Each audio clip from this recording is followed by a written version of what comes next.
Judd is going to be speaking about connections.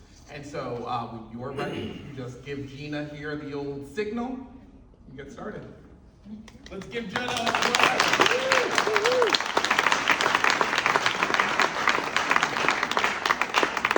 I'm never really going to be ready, so I might as well tell Gina. Judd, microphone. Microphone. Yes, I will stand closer to the microphone. I'm ready. Today I'm going to tell you a story about connections. Connections between me and art and disease and trees.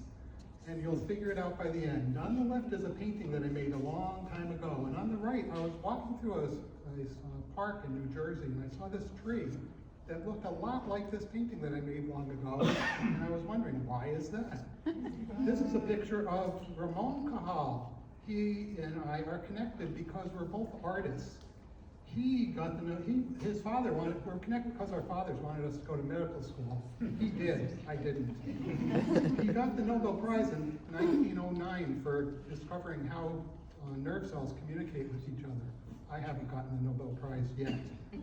This is a picture of what Cajal saw under the microscope when he looked at brain cells. And the picture that I drew years ago, and the tree in New Jersey. Somehow we're all connected to this tree. I'm not really sure why. I wanted to get into his head and really figure out how he thought and why we're connected, so I started copying some of his drawings. So on the right is, on the left I guess for you, is some of his drawings, and on the right is my interpretation of them through my art. I didn't really get, get the feeling of knowing him though. Art is a new thing for me. Long ago I was programming computers. The closest thing that I got to art was flowchart diagrams with circles and arrows and dots. So that was my art. Recently, that's changed. I remember the first program that I ever wrote in college was a program that showed the diversity of life and how we're all connected to one organism, the first life on Earth. And somehow I don't remember exactly what the program did, but it made tree diagrams. I think it's just amazing that I knew that then. About 12 years ago, I was diagnosed with Parkinson's disease, and I was given the gift of art. I all of a sudden got interested in art and started making it because it was something to do that I could do, and it just somehow I got interested in it. This is a picture that Mr. Parkinson drew of a person with Parkinson's. Ancient people used mung beans to cure diseases like this.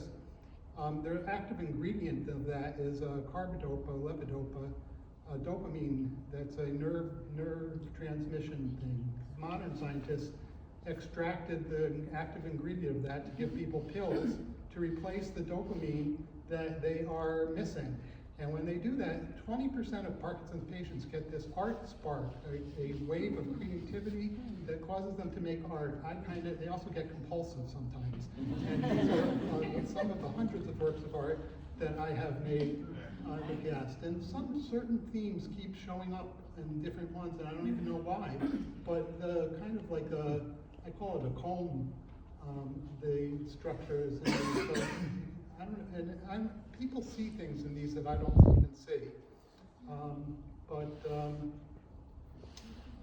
The comb is in here again, and the yellow circle that is the one on the left is alcohol ink, which makes perfect circles if you just drop it on paper. Even I don't know which way is up on these, because as you see, I put it both ways. There's another copy of the one with the yellow circle. In order to make these kinds of paintings, what you do is you purse your lips like you're blowing out a candle, and you make a steady stream of air go across a drop of ink that's on a piece of paper. Kind of like blowing a ladybug off the piece of paper with your breath. Your grandkids blowing out candles, but there you go. At first I didn't, all my paintings were black and white because I didn't know that other colors existed. I later found watercolor brush pens and alcohol ink and acrylic ink in all different colors. And there's also some good works of art on this card table and on the floor in my basement when I dropped the bottles of ink. The one on the left I gave a name to. Usually I don't know what I'm drawing until I do it. then I might see something, but this one was on purpose. The one with the red and the blue, I called detained when I read about how children were being separated from their families at our borders. I don't know what the other one means. My wife called this one fava beans, but a friend of mine called it a Hawaiian band playing under the hot sun with Broccoli Rob on the guitar and yellow on the flute and banana yellow on the right playing the keyboards. I was looking for formulas for what, the mathematics of tree branching because it seemed like that would be the answer. The picture on the left, on the right, it always reminds me of the Wizard of Oz, the Scarecrow says. But the cross section, this is Da Vinci said that the cross section of a tree trunk is equal to the cross section of all the branches put together. I took an art course last winter, and I sat for people with Parkinson's, and I sat next to a woman who went to the beach and found these beach patterns, which also look a lot like my tree. So I felt connected to her. It turns out that trees are fractals. They sort of are self-replicating. They look complicated, but they're really made of the same shape or procedure over and over again.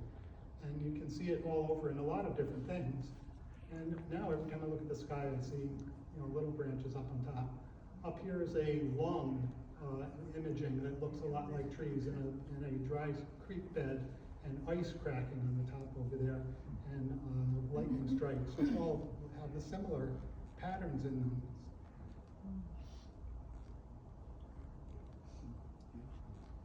So that's the end of my presentation pretty much, the connection between me and the earth and long ago and far away and all the life on earth connected to each other.